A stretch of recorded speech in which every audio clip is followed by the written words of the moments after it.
Hey there, hi there, ho ho ho there.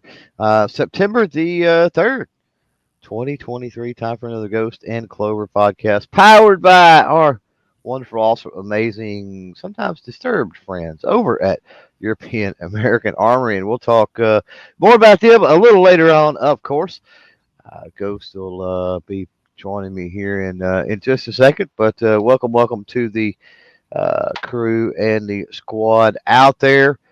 Please drop a comment out there and say hi because we will go through our random unknown topics here shortly, and then you guys, thanks to the wonderful folks at Taurus, will have an opportunity to pick the third topic that we talk about tonight. So, are we going to go 3 for 3 on firearms? Are we going to go 3 for 3 on food? Are we going to go 3 for 3 on sports ball or music or movies? Hey, you never know with this show for certain. We are proud to be, of course, members respectively here of the Firearms Radio Network as well as Self Defense Radio Network. So, jump over there, check out all of those cool podcasts and with Ghost and myself.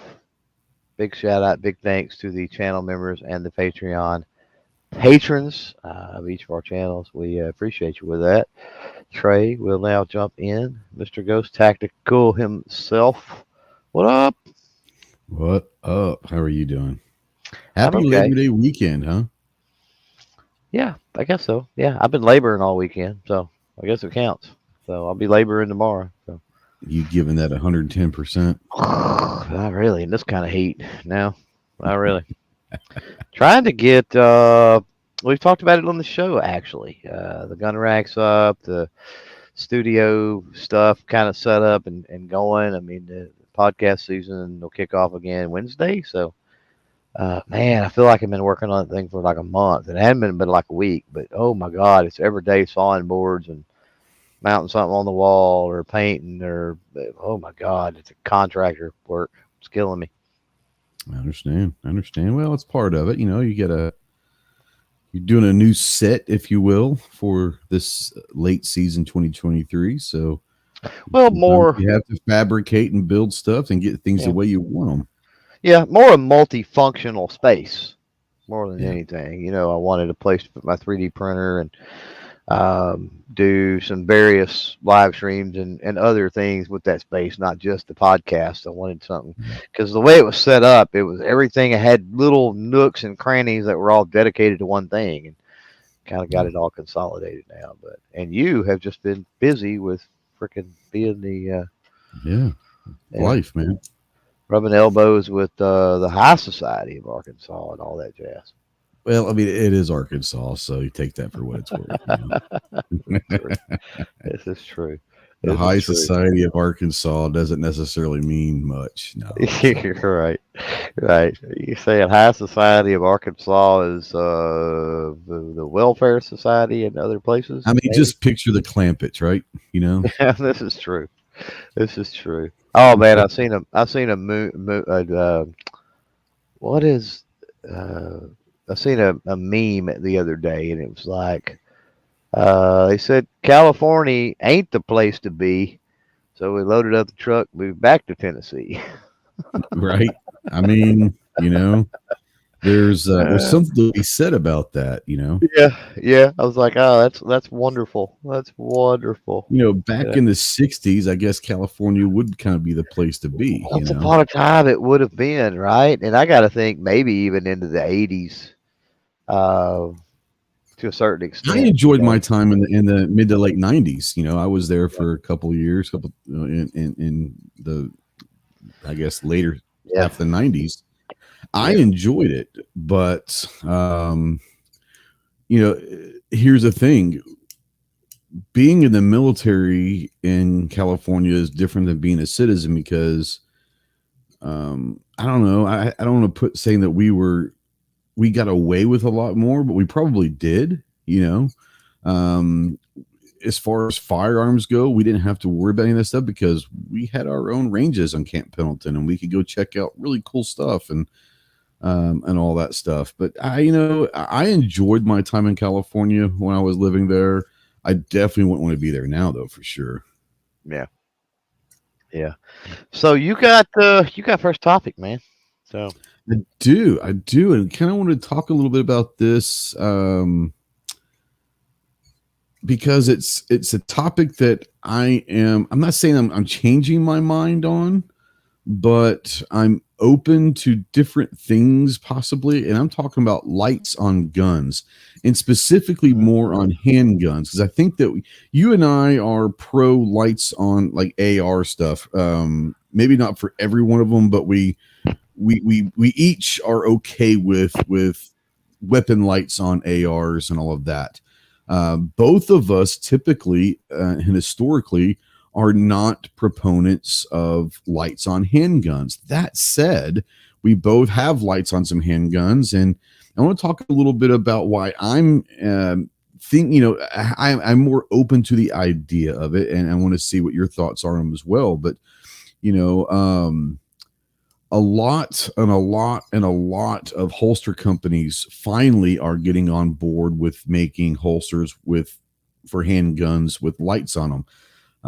And so that was always a big thing. Is if you had a light on your gun, you probably were going to have to maybe fabricate your own custom Kydex holster or go with a universal or something like that. In the last couple of years, a lot of these holster companies are now making holsters with lights on them and specific lights for each holster, for each gun, and all of that. But I've never really been one that liked lights on handguns. Not because I didn't think they served a purpose. I just personally didn't necessarily like them. But I am starting to come around. I was having a discussion with a friend of mine on home defense, and I and watching a lot of movies and all of that over the years, and you see the old FBI way where they have the handheld light crossed over the front of their single hand pistol grip and all of that, trying to stabilize it, but it's not really necessarily controlling any recoil or anything like that. It was just a way that they did it. And the more and more I think about it, maybe for like home defense, and even necessarily for concealed carry, I don't think I don't carry a light on a concealed carry gun, put it on the gun, the handgun that's at the house, that's kind of by the nightstand. There is a light on that, and I think it is easier now to justify the light on the handgun for home defense because you want to be able to get that proper grip, control that gun, have that light to where it's not taking a hand off of that firearm. Can we shoot them one-handed? Absolutely, and we should practice that as well. But any opportunity you can keep both hands in that firearm and maybe with your thumb turn that light on, even if it's just to identify, not keeping it on. Where do you come down now versus have you changed your stance, should I say, lights on handguns specifically? do I have them? Like you said, yes. Do Yeah. I see the place for them? Yes. Is it a personal decision? Yes. Yeah. Yeah. Um, I don't know. There's a few things that I've got to say about that. Mhm. Uh, first of all, catch your super jet out there. Yeah, real quick, fix out there. Thank you. $10 says carry mandatory carry can't make it today. Keep fighting. Thank you so much. We appreciate you guys. Appreciate it very much. Um, Oops.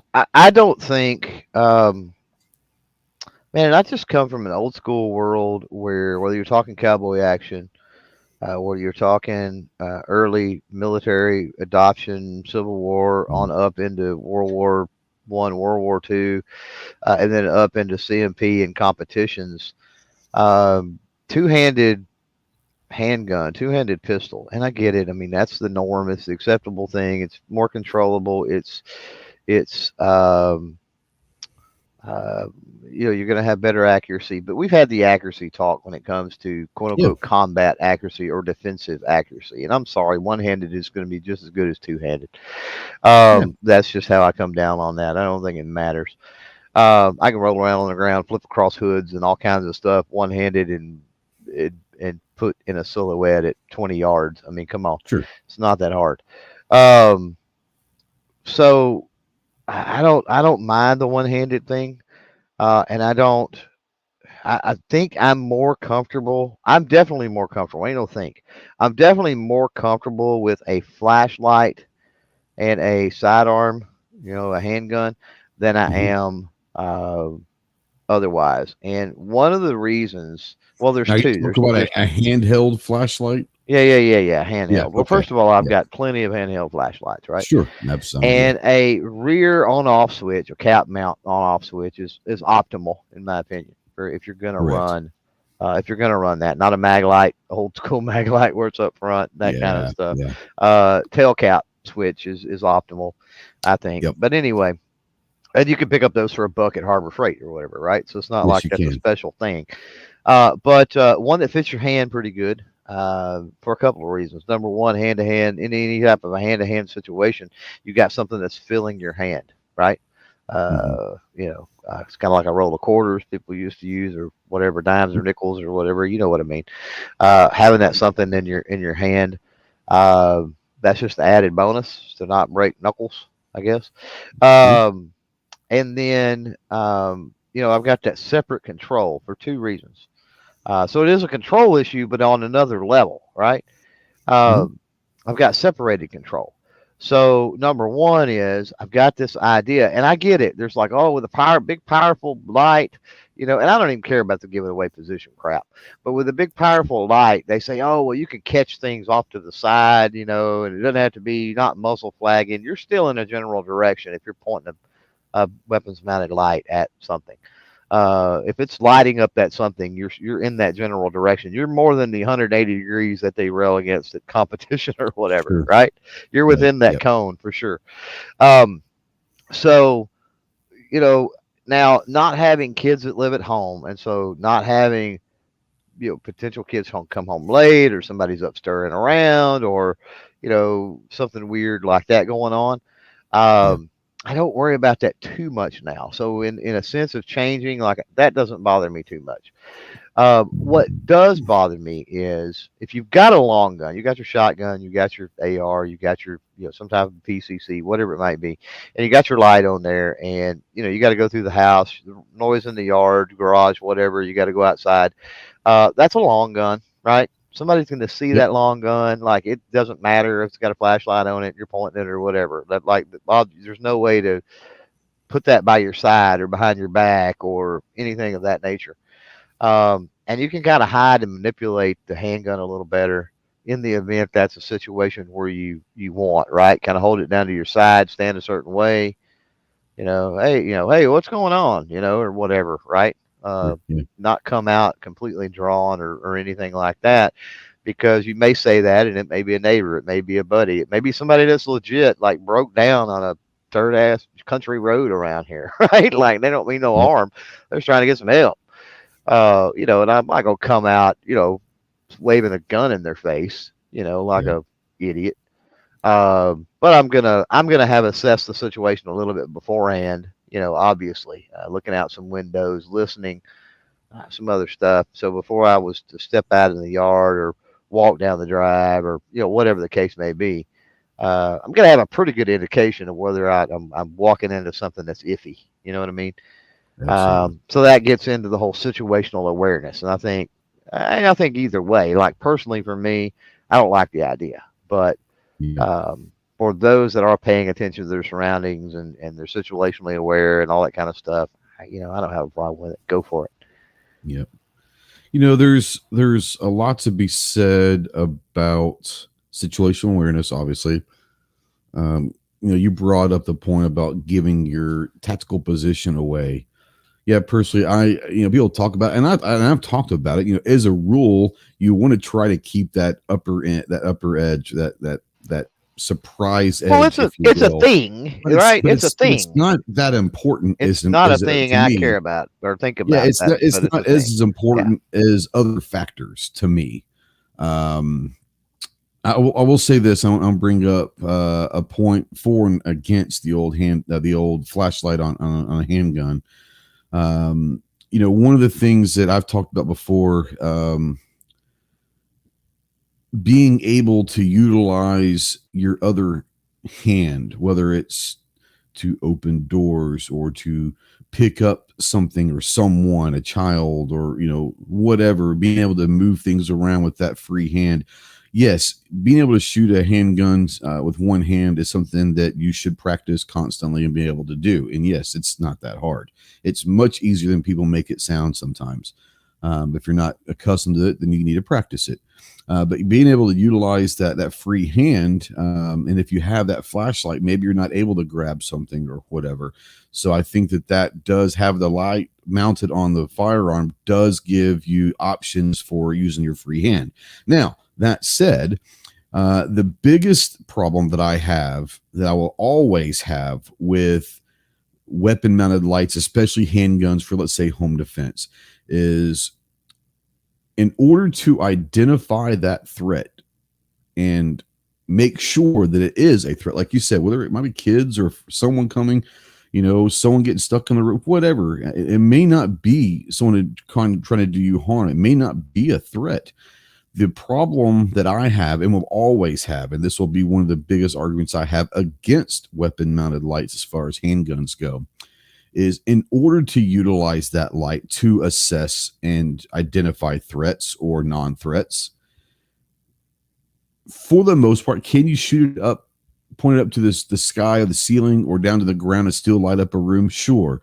But the theory is, in order to truly identify and all of that, there is a chance that you're going to have to point your gun at said object without knowing who or what it is.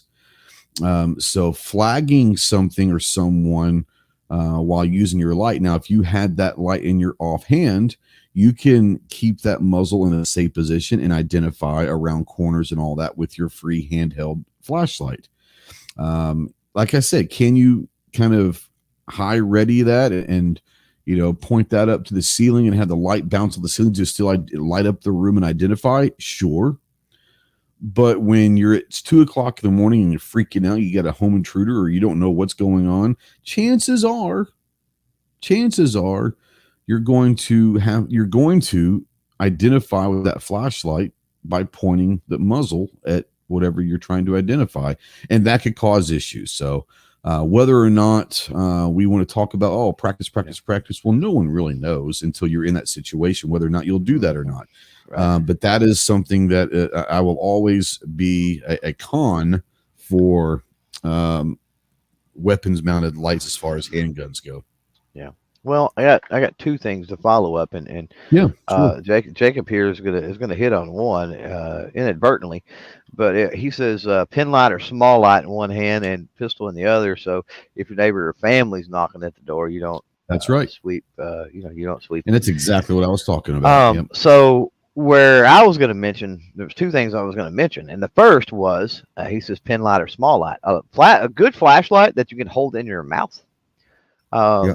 Gives you added versatility. So sure. Just say it. Not only fit in the pocket well, small to carry around, stuff like that. If you need both hands and you still need a light, throw that sucker up, hold it between your teeth, and do what you got to do. But do this for me as well. I agree with you 100% on that. But if you're going to utilize that system, next time you go to the range, make sure you're getting some shots off with a flashlight in your mouth, because that's going to change your breathing habits, your breathing schedule, your breathing rhythms.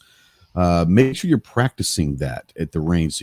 So if you happen to have to use it, the first time you ever do it is not when it's the wrong situation. I don't feel, I agree.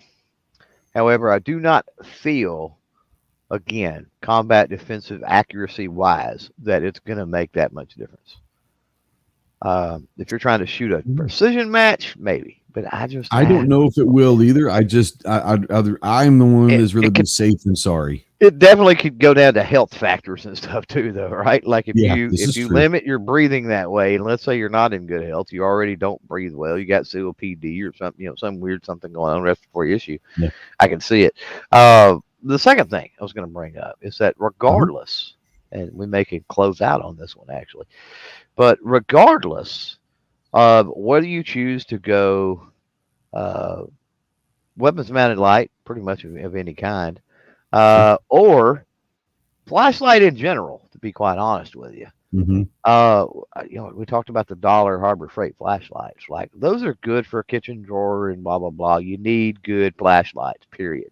Yeah. Good flashlights with good batteries or a charging routine or whatever the case may be. Um, because that's a flashlight. Period is one of other than maybe a pocket knife, right? Is one of the biggest go tos, and maybe even more so than a pocket knife. And it's Mm. always been for me, and just about everybody I know uses a flashlight multiple times a day. And Oh, so, absolutely. yeah, or within a 24-hour period, let's say, right?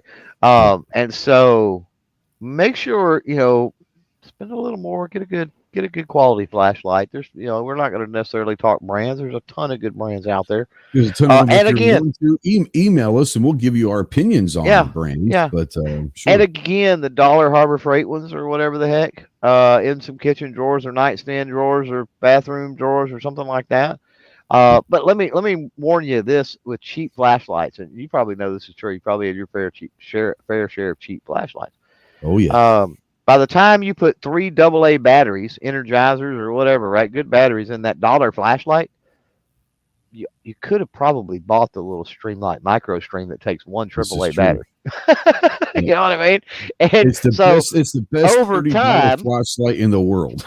yeah, over time, you're saving because that little Streamlight holds one AAA instead of three AA's. And if So you you're get the gonna USB one, you can charge that at night or you don't whatever. even have to worry about that. Yeah. So I mean, That's think right. think about it long term instead of oh man, that's the one I'm talking about, the Micro Stream, the single Yep. AAA is Yep. $15 or something, and Yeah, you may think, and oh, it's a dollar, it's 25 if you get the USB one, which I've got each a of them. I got dollar. both of them. You may go in and you think, oh man, a dollar versus $15. Well, batteries are like a buck a Big piece difference. nowadays. Batteries Yep. are a buck a piece. So once you go through literally a package of batteries, that's the difference in price. Yep. And there So is a major difference in quality of the whole $1 versus 100%. $15. Yeah. Hmm. Yeah, yeah. Yeah, it's a fun topic and all that. We'll like I said, if you have any questions on lights and you want to talk brands, either one of us, you guys know our emails. Go ahead and Oh shoot yeah. us an email, and we'll talk brands all you want. Clover brought up earlier, this podcast is powered by our good friends at EAA, or European American Yeah, it Armory, is. and you know some demented minds over EAA, but demented in a very very good way. They're putting out some great products, them and Gerson, which is the flagship brand they import. You guys have heard us talk about EA and Gerson forever. I just picked up a gun this week, and I think Clover probably last week, but we can't talk about them for about another month, almost to the day. God, it's killing me. But it is, I'm just telling you, October You know what? 2nd, man alive, I'm fixing to make EAA mad because I'm fixing to give it You're away. going to break the NDA? I'm gonna break the NDA. Okay. I'm gonna All break right. the NDA. You ready? You ready? Let's do it. Let's do it.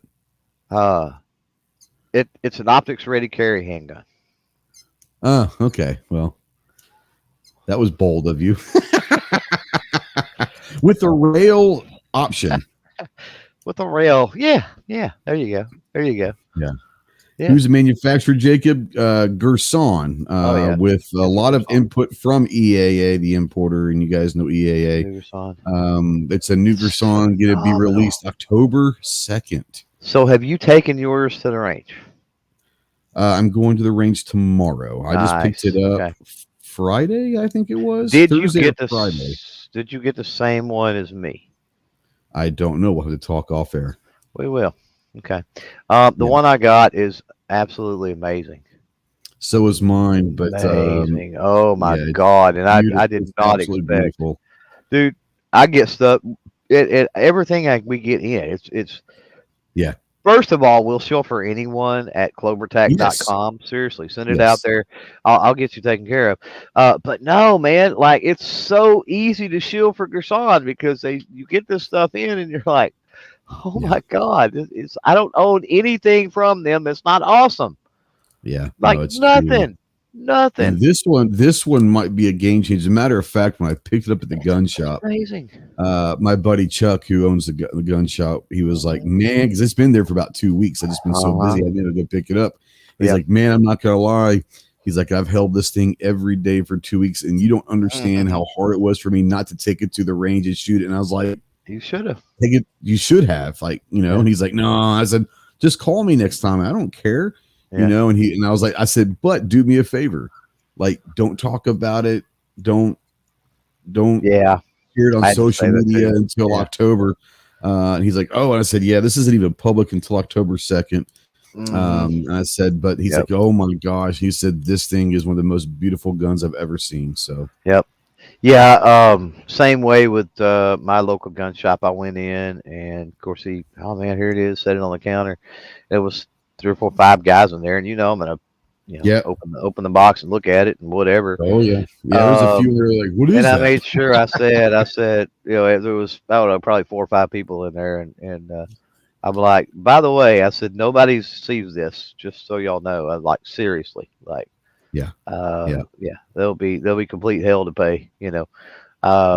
by me if that happened. Like, and anyway, everybody had to handle it and play with it and whatever. And the gun shop owner, he actually said, he's like, once you're done, he's like, um, after October 1st, whenever the release and everything happens, he's like, Yeah. man, if you can bring this back up here and leave it a few days. And I'm like, "Yeah, done. I don't, yeah, absolutely, I'll do that." I tell you what was So, really cool. Before we move on to your topic, by the way, Yamil's up there. What's up, Yamil? Good seeing you, my friend. And Jacob Scott was asking when the Gerson 2311 is going to be in stock. I know that they are getting them finally in and getting them ready to go anytime now. Honestly, it should be anytime.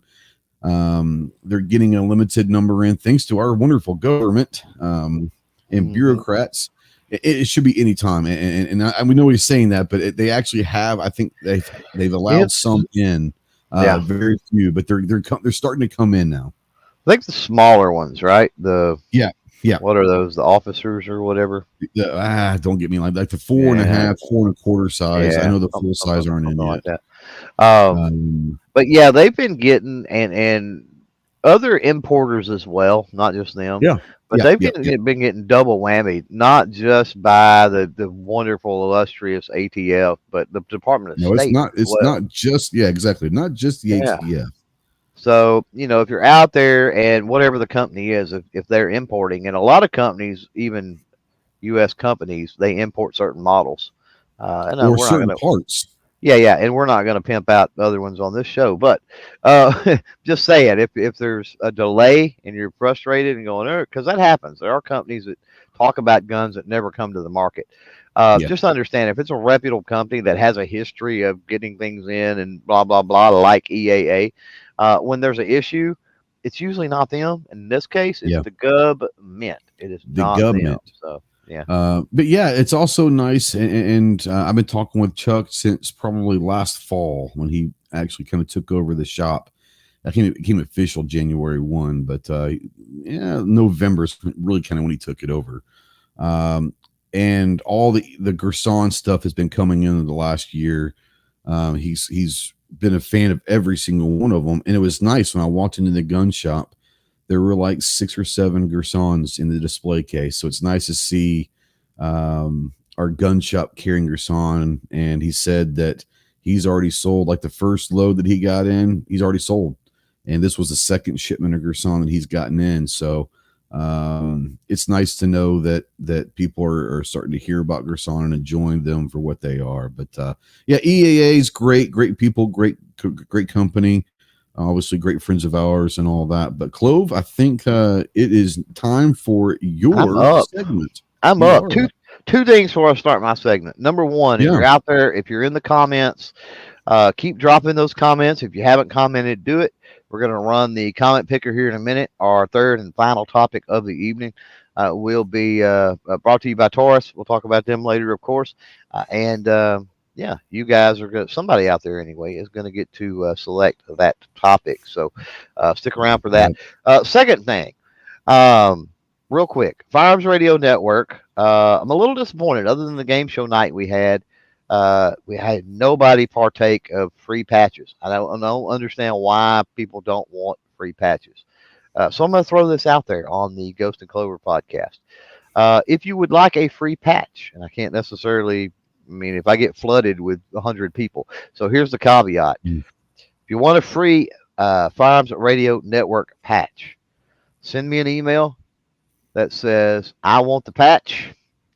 Do it within the next 3 hours or so. So that puts us at what, Ghost? 3 hours from now, Yeah.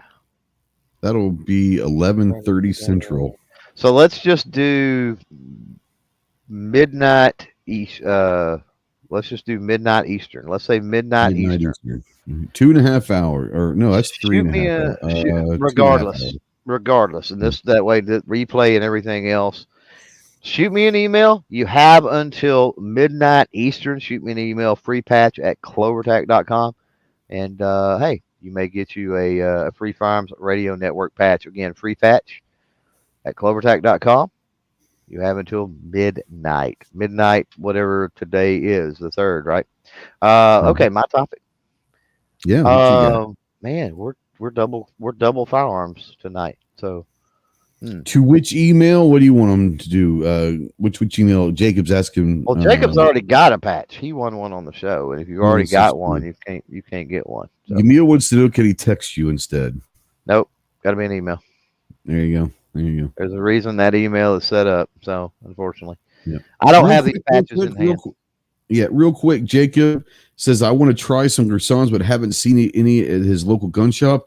Have your gun shop contact their distributor or contact EAA directly, and they'll tell you which distributors they're working with. Yep. Chances are, if your gun shop goes through any of the big distributors, then they'll have access to Gerson. So all you got to do is talk to your local gun shop and ask them, and they should be able to find you one for sure. Sorry, go ahead.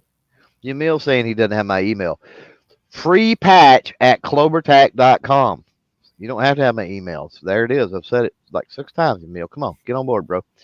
I love you, but come on. Okay, so optics. Yeah, optics. Okay, here we go. Yeah, I don't think we've talked optics. Not on this. Just show. a general optics chat or something specific? Basically, yeah, not really anything specific. I don't want to talk about Vortex or Burris. Okay, we cannot touch on those. Sure, those are not even worth talking about, in my opinion. So I don't want to talk about either one of those. No. So I've been looking around. You know this. So I've been looking around and trying to learn a little bit more about some of these carry optics. Yeah. And the footprints and all the other stuff. Mm-hmm. My goodness, the stuff I've got is that I've ran is pre-footprint. It all goes on a picker rail, Sure. you know. Yeah. And then have also been playing around with a lot of the stuff from Monstrum. And my God, for the money. Yeah. Like Monstrum is great. I wish they had, and maybe one day they'll get around to it, but I wish they had some handgun stuff, quite honestly, because the LPVOs and some of the other red dots. They do have a pistol dot. Do they? What is it? Don't get me in line. I don't have it. They sent me one Really? last year and a half ago. Now that said, it might not have made it to market. This was one of those, hey, let us know and all of that. Yeah, testing thing. Testing type thing. And it was pretty damn good. As a matter of fact, I'm actually going to put it on a pistol that I'm receiving Tuesday.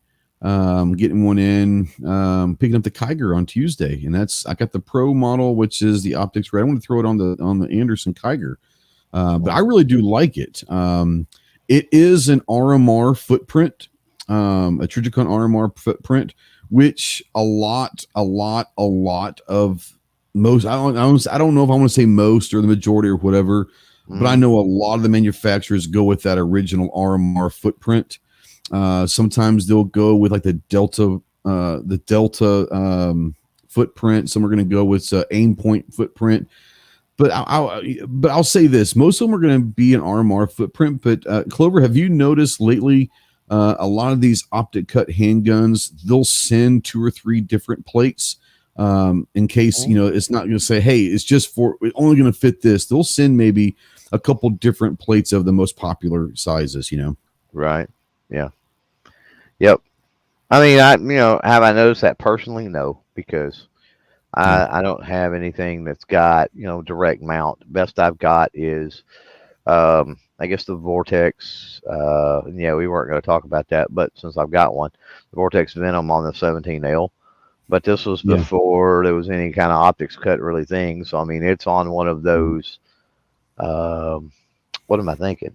The the rear dovetail right mount.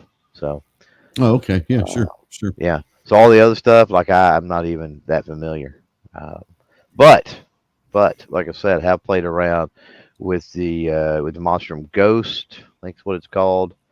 And there's another one Hmm. too. What is the other one? The Marksman, maybe. Oh Um, man, don't get me lying. yeah, maybe it's the one that is. There's the Ghost. The Ghost has the magnifier that Yeah. comes with it, and then it's not. Maybe it's the Blackbird Prism. Is what I'm thinking. No, it wasn't. It's got to be the. It's got to be the Marksman Prism. It's got to be. And that's really cool with the edged reticle and stuff. Hmm. But man, the LPVOs are Oh man, I've got one. I've got one in my hand right here. the That's reticles are cool. I mean, they're one of just my sweet. favorite. This one is 1 to 4 by 24, and I don't know what model. It doesn't have any markings on holding it, but it's the 1 to 4 by 24. Really do enjoy this one. Yeah. Um, I tell you, Monstrum is really good. For the money, I've always been a big Bushnell fan. Oh yeah. I still to this day think that Bushnell for the money is one of the Well, better optic companies for I the money. can You know, I can remember. I'm gonna say probably 5 or 6 years ago, maybe hmm somewhere in that range. Having a conversation and looking some stuff up, and a very large percentage of like the top 10, 20 precision long range shooters in the world yeah, were running Bushnell. You would think Night Force or something crazy, right? sure, yeah. And they were running Bushnell, and you're like, oh my god, like really?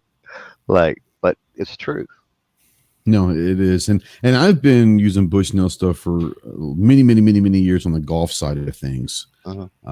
They are the standard in golf for range finders and all that. And as a matter of fact, I will use at the range and all of that stuff and scouting out some stuff at different stages for competition. I will still take a Bushnell golf rangefinder because they'll go out to 1,000 yards. At the range, at the gun range as well. So you just kind of shoot some steel and say, okay, that's exactly this far. Hey, it says Okay. 250. Well, it's actually 243 or whatever. Right. Yeah. Yeah. Yep. No, Um. no. Yeah. I don't know. I've got the the 1 to 6, 1 to 8, 1 to 10 Uh huh. Banshees here. All the same reticle. Yeah, All of that. Um. I don't know. I mean that the 1 to 10's a bit much. I mean yeah, I like the spotting magnification, I guess, for it. The fact that it will stay out, you can put it back to 1 power, I think is a yeah. plus. And then you can crank it up to 10, for spotting your paper or whatever at 50 Sure. yards, 100 yards, and see it real well. Um, but yeah, back to that. Like, so Monster's one of them things. I was just late to the party with Monster, I think. Yeah. There's a lot of people out there, Defense Dad, Ozzy, um, several that are talking about. I know Chris from 740 is out there, and I know he's got some monster stuff too. Um, I was just late to the party on it, I guess. But That's all good. Welcome I'm to a not. party.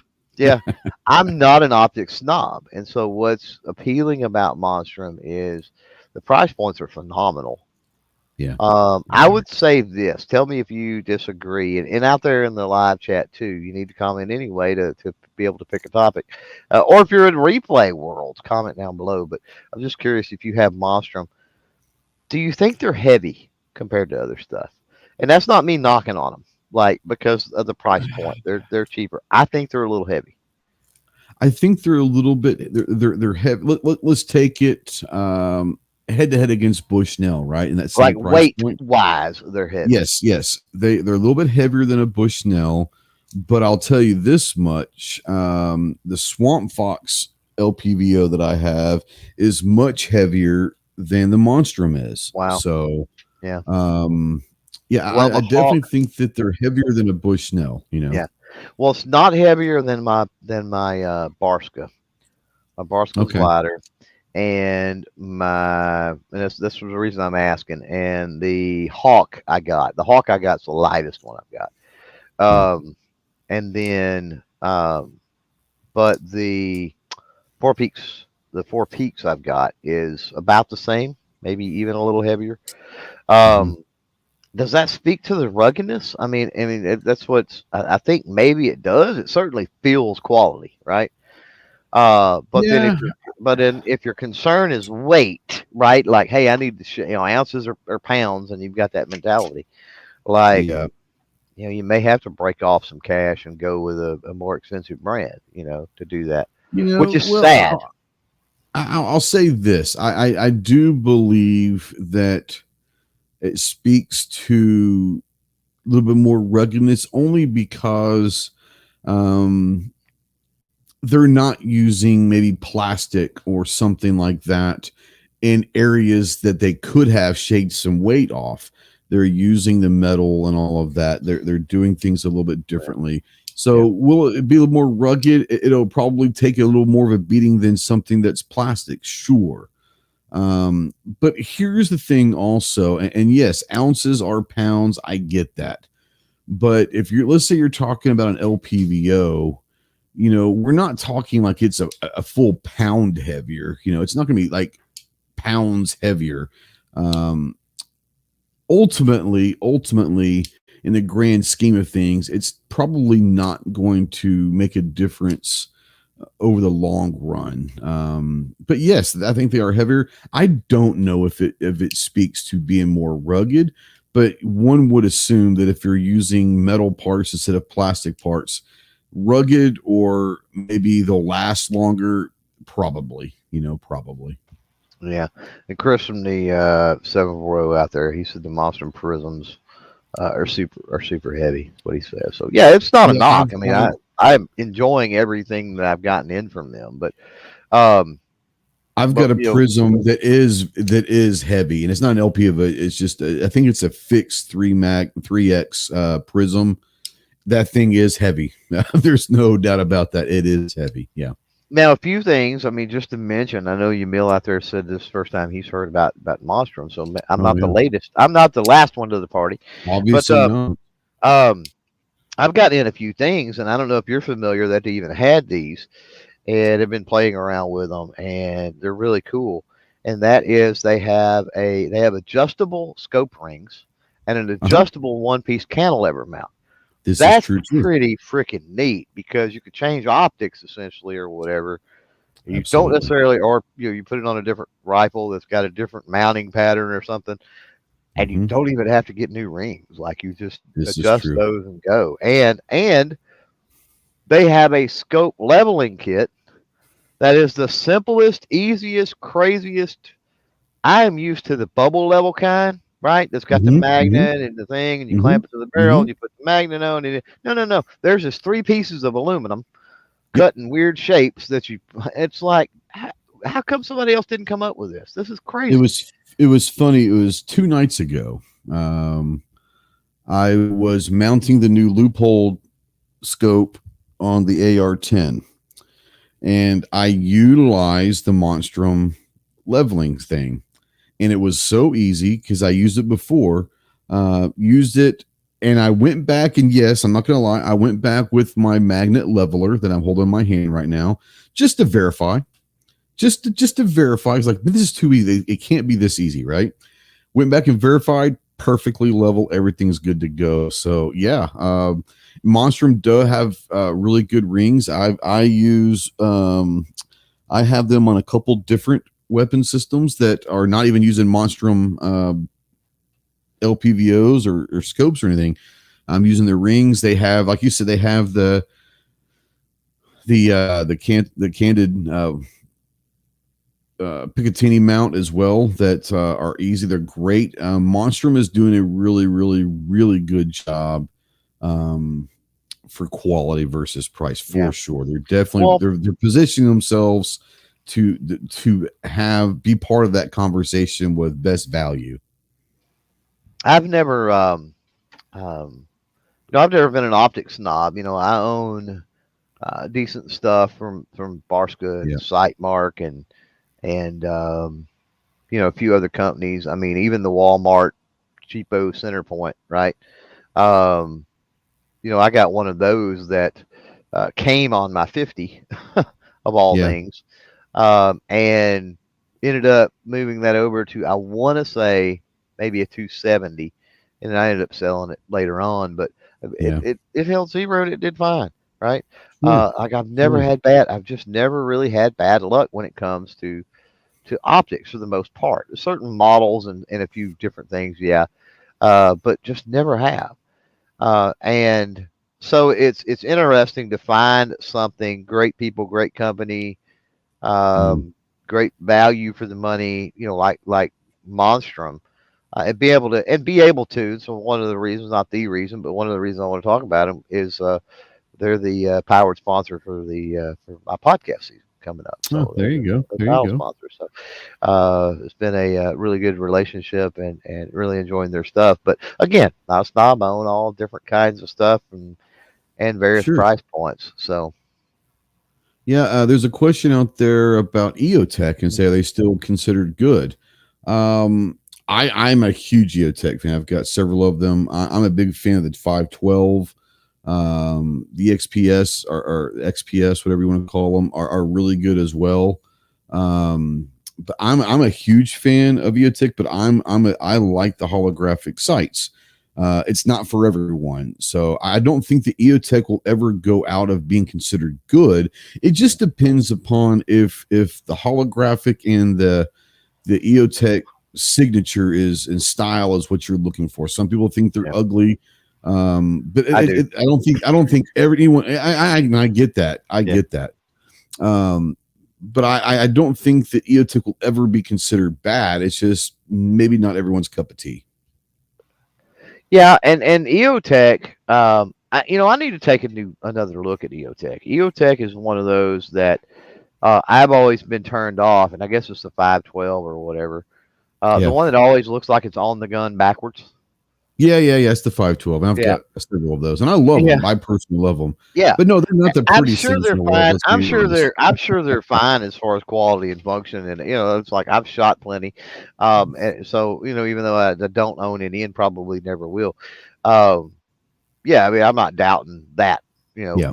Yeah. but what I was gonna say is I need to take another look. Not that I'm gonna like those now all of a sudden, Hmm. but EOTech now makes a lot of stuff that that used to be all they made was those Oh like you're yeah. talking Yeah. about, Yeah. and I 100%. think now they have scopes and all kinds of things. Yeah. They've got a lot of stuff.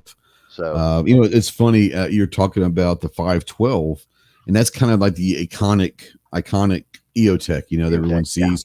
And you talk about it always looks like it's on backwards. I can't tell you how many movies that I have seen people running EOTechs backwards in the movies just because they don't know that it's supposed to look like it's on wrong. They turn it around where that long part is facing your face, where it's supposed to be facing downrange. Obviously they're not using them in the movies, but they have it turned the other way because that's what it looks like it should be, when obviously it is not. So it is funny when you watch movies, little things like that catch my eye with EOTechs. Like, oh yeah, they don't know because yeah. they've got it on backwards. Well, and also, what are the odds that's a straight up like knockoff prop of some Oh, kind it's probably a Chinesium airsoft that that looks like doesn't it. even Yeah, well, it may not even work or have batteries in it to turn it on anyway. It's there for yeah, aesthetics and for looks. And so they absolutely. slap it on there. If it worked, even if it was a knockoff and it Yeah, worked, they would quickly be able to tell, oh, it's on backwards. exactly. Yeah. Yeah. Yeah, let's bring this up. We're gonna Yeah, man. draw, All and right. somebody All is going to right. give us the final topic of the evening. So get Whoop, your whoop. comments out there in the next few seconds. You've got very, very few seconds, and we're going to draw this thing. We've got more entries than our show to be listening live. So I say we go ahead and spin it. Spin it. Spin that. DJ, spin that thing. No infringements on this spin, by the way, but here we go. No infringements, no whammies, no whammies, no whammies. Let's see who it comes up to. Oh, well, that makes it easy. That makes it easy. What do you want to talk about? Yeah. All right, we'll spin it again. By the way, for those listening to podcasts, it picked Ghost, picked us. It picked Ghost and Clover. That picked the second one was me. So I'm going to say respin it again. So this is what the problem with live TV, right? Like you say hello out there in the chat and whatever, and it yeah. There we go. Unfortunately, Screaming Skull, I know that he's out there because he just said something a couple minutes ago. So yeah, he just said something literally like a minute ago or two. So Triple S, Screaming Skull Saloon, you have the power. Yeah, the final topic of the evening, my friend. So, and this segment is brought to you. Yeah, this segment is brought to you by our good friends over at Taurus, and I'm going to talk a little about Taurus, about something that people would not suspect. I'm going to talk about which is, I don't know if it's my favorite. I've shot it. I don't know if it's my favorite, but it definitely is the coolest gun that I've seen them have. Is the Raging Hunter, and I know that you're fond of the Raging Hunter and all that, but. Man, I know people are going to be freaking out. Like, hey, he's talking about a revolver. This thing is awesome. Yeah, the Raging Hunters are. But I know they're doing up a sales event on the TX22 right now. So you might want to go and find Taurus online. And I think they're having some deals on the TX22 right now. And which is, I've shot it a few times.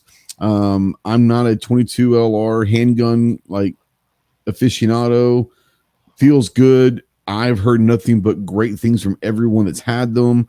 I'll let you speak on it because you are much more of a 22 LR handgun aficionado than I am. What do you think of the TX22? I take heat all the time. Is because I don't like it, and I'm not trying to go all military arms channel, but I don't. I genuinely don't like it. Does it seem to run? Yeah. Does it seem to not be picky? Yeah. I worry about the potential of rim lock. I'm not a fan of the mag design. I'm not a fan aesthetically of the way it looks. I'm just not a fan, and I've told Taurus that. Speaking of Taurus, we got some news that I don't know about you. We can't really put it out there. It has to do with corporate and some other things and people we know that there's somebody that we know that ain't with Taurus anymore. I'm a little not. I'm surprised. Yeah. I'm surprised, and I'm a little bit bummed as well. It's like, man, because it seemed like he fit better at Taurus than he did anywhere else to me. But I get it. But yeah, on the TX22, I can't sit here and tell you it's a bad handgun. Like it's and I take heat for it, but it may not be your cup of tea, but you're not dogging it either. Yeah, no, I can't. Now, Screaming Skull Saloon says rifle. I don't know what. So Triple S, you've got to give us a topic. I don't know if rifle is your topic, or what, but give us a topic out there. But I know you're out there. You're talking. So give us a topic that you want us to talk about for the next 10 minutes or so. Let's see. Super behind in the. He very well could be. Maybe he's just super. Maybe he's just super behind. I don't know. But you think he would see his name on the screen and go, "Oh, what's this about?" Well, I mean, at 8:48, G-Web says something. At 8:49, he says hello to G-Web, so he can't be too far behind. And it could be somebody out there in the chat. Maybe, well, no, if he's behind, he wouldn't see it anyway. But maybe, just so you know, I mean, the topic is open. We've had 2 firearm related, so it can be. There's the option. Cupcake recipes if you want, there's the option to keep the gun talk going, or not. Either way, but I don't know if we don't hear from him in a second. We're gonna have to move on. I can't tell you that. But the Raging Hunter, man, they've thrown in big time behind the Raging Hunter. Taurus has, and it's. I still contend it's hurt Smith & Wesson a little bit on the big boy side of things. I think it has. So, Yep. We're going to give Screaming Skull Saloon about 30 seconds to throw us a topic, or we'll have to respin.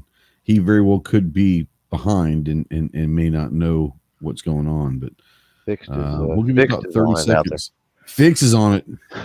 All right, self-defense ammo favorites. Here's a There we topic. go. There we go. Self-defense ammo favorites. Easy. I'll start out by saying I think it's no mystery if you've been following me at all for the last 6 years. My choice, my personal choice, is the Hornady Critical Defense. I'm a big lover of the Hornady. That said, the last couple of years, there has been one that is obviously a lot. I'm not going to say cheaper because it's just great quality, but less expensive. And it's still quality, is the SIG V Crown. I've become a big fan of the SIG V Crown. But I guess still to this day, if you had me say, what are you going to use? I'm still going to probably go with the Hornady Critical Defense. And I know that you like the Hornady, but I think you prefer a couple other different brands. You're not necessarily how do I put this? You're not a one-trick pony when it comes to self-defense ammo, are you? I'm really not. It's going to depend on the. It's going to depend on the caliber. I guess more importantly, the cartridge. A lot of people say caliber, and it's like that's not accurate because you say, oh well, the ammo I use for a 45 Colt is going to be different than a 45 ACP. Is going to be different than a 45 70. Is going to be so. Yeah, it's really going to depend. I'm a little bit old school and OG, and here's the thing: I don't even know that. Do they even make golden sabers anymore? Like, is that even still a thing? Oh man, I'll put it this way: if they do, I haven't seen them around here for a while, so I don't know. And maybe they do, and they just call it like a bonded or some weird something now. Because could be as well. Here's the thing, especially for all the young lads and lass out there that don't understand firearm history and everything else, hadn't been around forever. It's just like the black talons, right? That they back in the day, everybody's heard the what is it? The urban lore or whatever you want to call it, right? Around black talons, and it's like, first of all, it's not near as crazy of a thing as what a lot of people want to make the black talon thing out to be. On either side, quite honestly, the golden saber is still in production, but they basically golden saber. Basically, the black talons still exist and have existed ever since. They just don't call them that anymore, and they don't paint them black. So, so I say that to say that as time goes on, they have that same basic design of something that you're used to, and they maybe tweak some little bitty something. Maybe it's just a tweak in the materials or a tweak in the and with ammo and especially projectiles, they could tweak the heel, they could tweak the what am I thinking, the surface, the bearing area. They can tweak all kinds of things, the base, the powder charge, the who knows, right? Sure. So anyway, most of my golden sabers are I picked up a bunch of projectiles, golden saber projectiles, a long time ago in 389, 45, and 357, I think. Anyway, they've still got them all, and they're all about $36. Nice, yeah. Well, I can load them. I can load them way cheaper than that. I'm just letting people know that they are out there. Just go to Remington's website and just search Golden Saber, and they're still around. Which I didn't see because I haven't seen them for a while. Golden Saber has been a long time go-to for me. I'll tell you another one, and it's kind of a ancestor of Black Talons. That's why I talked about that. Another one of my favorites is Winchester PDX-1.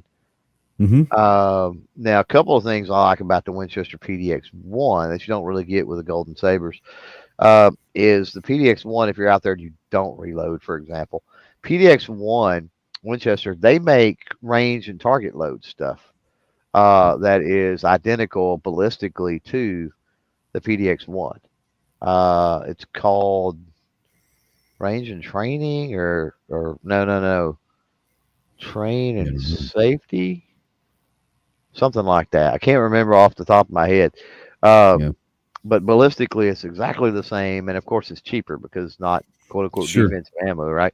Um, but should cycle and function the same exact way. Your point of aim, point of impact should be Mhm. exactly the same, and that's one of the cool things I like about too about the Winchester PDX-1s. Yep. So Now, Ozzy out there brings up the Underwood Extreme Defender. That's a great ammo as mhm, well. Matter of yeah, fact, Underwood was my initial, like my very first self defense ammo that I bought until I found Hornady. But Underwood is great. You really each manufacturer is going to have, if not one, they have multiple, but they're going to have at least one line of self defense yeah. ammo, and most of them are going to be pretty good. Now Now, ironically, defense. Go ahead. What's that? you were talking about SIG, the Yeah, SIG ammo, and what I was saying about Winchester PDX-1, I think is also true for SIG. I think their V Crown they offer duplicate range ammo for they do.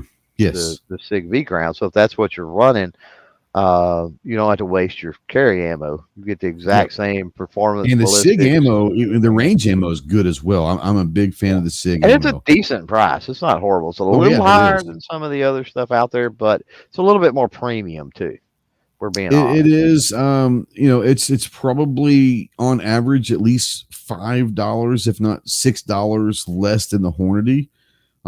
Is it more expensive than other? Yes. But it's a very reasonable price for self defense ammo for sure. So thank Let's you see here. for that. I guess Yeah, Screaming Skull Saloon, uh, brought to you by absolutely. Taurus, of course. Taurus International. Yes. So yeah, I guess we start shutting this one down. Hey, again, free patch at clovertac.com. Shoot an email. I want a patch. Let me know. Farms Radio Network patches, and we'll see if we can't get one of those to you. If you're listening, you got till midnight Eastern, and it is September 3rd. What do you got going on? What do you got coming up? You got a show Tuesday. Um, I know that. I got show Tuesday. I'm actually going to the range tomorrow. Maybe for several hours. Got several things. So you're actually Finally, going to film? I'm actually going to film. I know it's been a while, and thank you for everyone out there that knows my summer schedule's crazy. I'm Yeah. actually going to go film tomorrow and have some fun. Yeah. Real quick, and I know it's going to be sounding weird. I just want to bring this up. Mhm. Both of us have good friends over there, and obviously Kyle is a very dear friend of mine, and of Clover's. Man, I'm telling you what, you and I both took advantage of this, and a bunch of people Oh I yeah. know. We actually broke the internet on last Tuesday night. Like literally, we broke the internet. And Kyle, I talked the next morning. He was like, "You wouldn't believe what happened." So thank you for all that. Real quick, if you guys are interested, and this is nothing to do with anything except that it's a great deal. Anderson Manufacturing, 30% off everything in their entire website. Go to their website, 30% off everything, including like blims. I mean, but you can get a Kiger for well under $300 now. But yeah, I mean, go check out Anderson because they're running a Labor Day event, 30% off everything on their website. It's a great time. And there's a Yep. bunch of them. There's a bunch of people that are doing Labor Day sales, but 30% off is that's a rather Yeah. large, it's a rather It's large hefty. endeavor there. It's hefty. I don't know that any other company could pull that off, but Anderson, Yeah. yeah, Yeah. they can. Hey, They can real do it. quick, there is a question that I wanted to bring up that Jacob asked earlier. And Yeah. it's just going to be something more that you're going to want to be able to answer because I may not be able to answer it as well as others. But he says, for M1 Garens, is there a way to tell if they have been through the CMP process? If so, is there also a way to know what all has been remodeled through the process? I don't know that. Maybe you know a lot more about that than I do, bud. I don't know for sure, but I would be willing to bet that you could probably like just looking and are they stamped? I doubt it very seriously. Okay. Um, can you contact CMP with the serial number and then Yes. tell you? I would think absolutely yes, they could do that Yeah. because they You have would to think track so. all of that. Yeah, yeah, yeah, Yeah. yeah.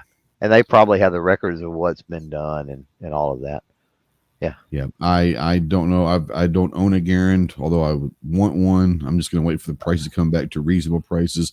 And I've never gone through the CMP process, so I don't know on either one of those fronts. But yeah, Chris says he's getting his Kiger Tuesday. Same here. Mine's will be delivered Tuesday. I got the Kiger 9C Pro.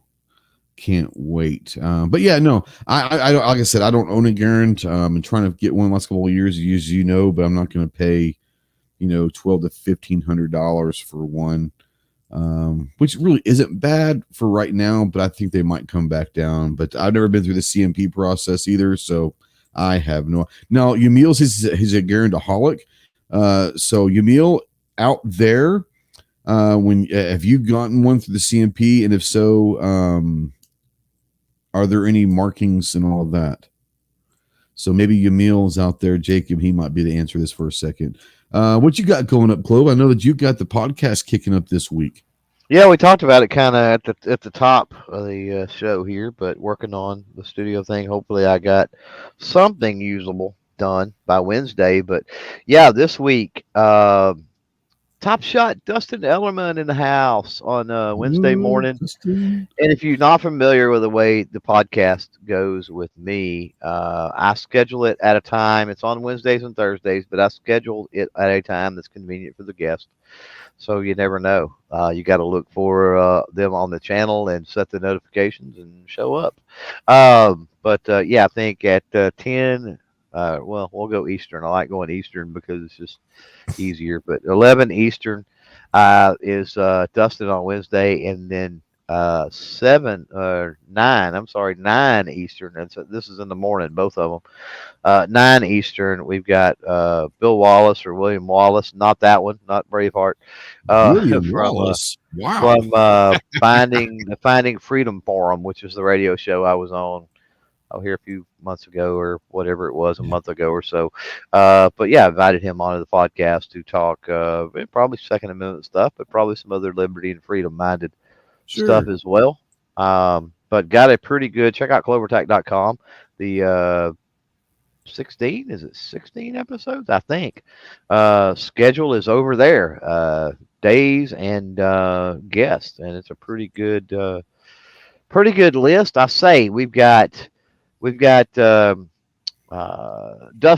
Elliman, of course, and we've got Chris Chang. If you're not familiar with Dustin Ellerman, all you got to do is Google Dustin Ellerman. But I will say this. He is the most energetic and may have more fun shooting guns than anyone I know. Yeah, he does. He does, definitely. But yeah, we've got Dustin Ellerman and we got Chris Chang. So we've got, and then we've got our buddy the Gun Snob. And so what I've been telling everybody is this is an epic season. We have, except for one episode, we have 2 top shots and a bottom feeder all in the same season. Yeah. So how much is Snob paying you to get on? Right. Yeah. Right. No, it'd be fun having the Okie on. Nobody will be able to decipher and understand what we're talking about. That's going to be the most fun episode. That's going to be the most fun the episode. Okie and the East Texans talking together. You might need to have a third person on there just to translate. Yes, this is true. But yeah, gonna have some fun with that. Like you, it's been for different reasons, but like you, have not been producing the video content. The laptop troubles went down and a bunch of other things, so haven't probably put anything up in a month. Plus it's triple digit freaking heat, which is nobody. And this is bad time for YouTube. Summertime is not good for YouTube. It is not. Anyway. So, it was a good time. If there's any silver lining to having those technical difficulties, it was that it happened during the dog days of the summer as far as YouTube. But that will crank back up. It's getting crunk back up eventually, the end of this month, actually. Crunk, yeah. We've got TriggerCon that we're going to will Me be at, and getting too. content and doing stuff. So there'll be videos dropping before we go to TriggerCon, and then obviously the TriggerCon videos, and you'll see all that going. We have at some point this month we have the anniversary of the lawn chair pop. That will happen too. I Mm, just thought about that. That happened in September, so we've got to do an anniversary lawn chair pop at some point this month. So there we'll you squeeze that go. one in for sure. But unless you got something else, I say we get out of here. I I I do not have anything else. So yeah, let's get out of here. Like I said, thank you for everyone who's always supported Clover and myself, whether it's through channel memberships, Patreon, affiliate links, Amazon, whatever it is. We ask you to also support all of our sponsors with EAA and Taurus. Let them know that go on to social media and just make a comment when they post. Hey, thanks for supporting Ghost and Clover. And most of you guys, if you haven't already tried any of their products, go ahead and try out stuff from EAA and from Taurus. Yeah. You got any final wisdom words to part with? Pull plug, baby. Pull plug. Pull a Pull it. plug. All right. We'll see you guys in 2 weeks. Is that right? 2 weeks? Yeah, 2 weeks. Until then, bye.